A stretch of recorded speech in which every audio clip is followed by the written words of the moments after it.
മുതലപ്പുഴയിൽ മത്സ്യബന്ധന വള്ളം മറിഞ്ഞ് മരിച്ചവരുടെ സംസ്കാരം ഇന്ന് നടക്കും. ഇന്നലെ വൈകിട്ടാണ് വള്ളം മറിഞ്ഞ് 2 മത്സ്യത്തൊഴിലാളികൾ മരിച്ചത്. അഞ്ചുതെങ്ങ് സ്വദേശി മൈക്കിൾ, ജോസഫ് എന്നിവരാണ് മരിച്ചത്. 5 പേർ ഉണ്ടായിരുന്ന വള്ളമാണ് അപകടത്തിൽപ്പെട്ടത്. 3 പേർ രക്ഷപ്പെട്ടു. പരിക്കേറ്റ ഒരാൾ ചികിത്സയിലാണ്.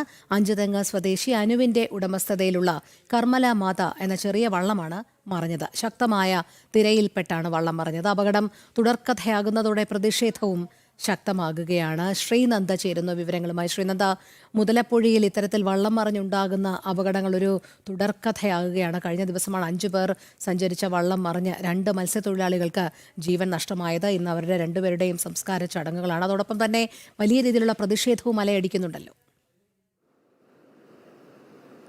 തീർച്ചയായിട്ടും രോഹിണി, മുതലപ്പുഴ ഒരു മരണപ്പുഴയാണെന്ന് തന്നെ നമുക്ക് പറയാൻ സാധിക്കും. കാരണം ഈ വർഷം തുടക്കം മുതൽ ഈ ഒരു കഴിഞ്ഞ ദിവസം വരെ ഉണ്ടായിരിക്കുന്നത് 79 മരണങ്ങളാണ്. അതും ഈ പുഴയിൽ ഉണ്ടായിരിക്കുന്ന മരണങ്ങളാണ്. ഇന്നലെ കൂടെ ആകുമ്പോൾ അത് 79 എന്ന് പറയുന്ന ഒരു കണക്കിലേക്ക് കടക്കുകയാണ്.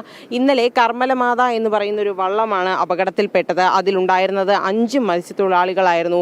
അതിൽ 2 പേർക്കാണ് ജീവൻ നഷ്ടപ്പെട്ടിരിക്കുന്നത്. അഞ്ചുതെങ്ങ് സ്വദേശികളായ മൈക്കിൾ, അതുപോലെ തന്നെ ജോസഫ് എന്നിങ്ങനെ 2 പേർക്കാണ് ജീവൻ നഷ്ടമായിരിക്കുന്നത്.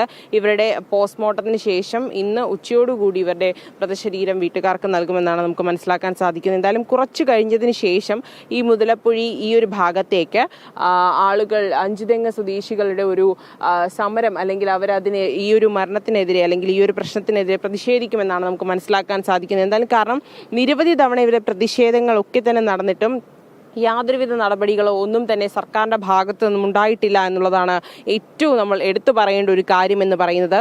ഈ വള്ളം ഇവിടെ നിന്ന് പുറംകടലിലേക്ക് പോകുമ്പോൾ ആ ശക്തമായ തിരമാലകളിൽപ്പെട്ടാണ് ഇവർ അപകടത്തിൽപ്പെടുന്നത്. ആ തിരമാലകൾ ഉണ്ടാവാനുള്ള കാരണം എന്ന് പറയുന്നത് അവിടെ നീക്കം ചെയ്യാത്ത മണലുകൾ ഉള്ളതുകൊണ്ടാണ്. ആ മണൽ എത്രയും പെട്ടെന്ന് നീക്കം ചെയ്യണം എന്നുള്ളതാണ് ഇവരുടെ ആവശ്യം എന്ന് പറയുന്നത്.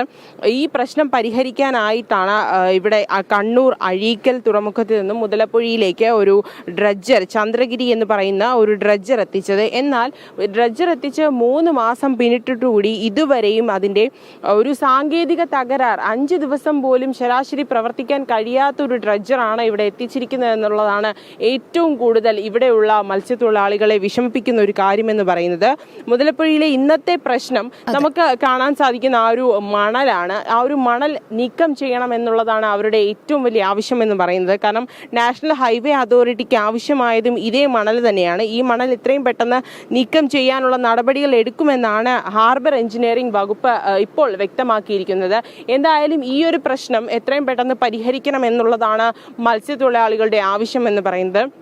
79 ജീവനുകൾ പൊലിഞ്ഞിട്ടുകൂടി എന്തുകൊണ്ടാണ് സർക്കാർ കണ്ണു തുറക്കാത്തത് എന്നൊരു കാര്യമാണ് ഇവിടുത്തെ സാധാരണ മത്സ്യത്തൊഴിലാളികൾ എല്ലാവരും തന്നെ ചോദിക്കുന്ന ഒരു ചോദ്യം എന്ന് പറയും. എന്തായാലും കുറച്ച് മണിക്കൂറുകൾക്ക് ശേഷം ഇവിടെ ഈ ഒരു മുതലപ്പുഴയിലേക്ക് ആളുകളുടെ ഒരു പ്രതിഷേധം ഉണ്ടായിരിക്കുമെന്നാണ് നമുക്ക് ഈ മണിക്കൂറിൽ അറിയാൻ കഴിയുന്നത്.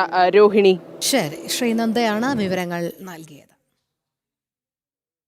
തിരികെ എത്താം ഇടവേളയ്ക്ക് ശേഷം.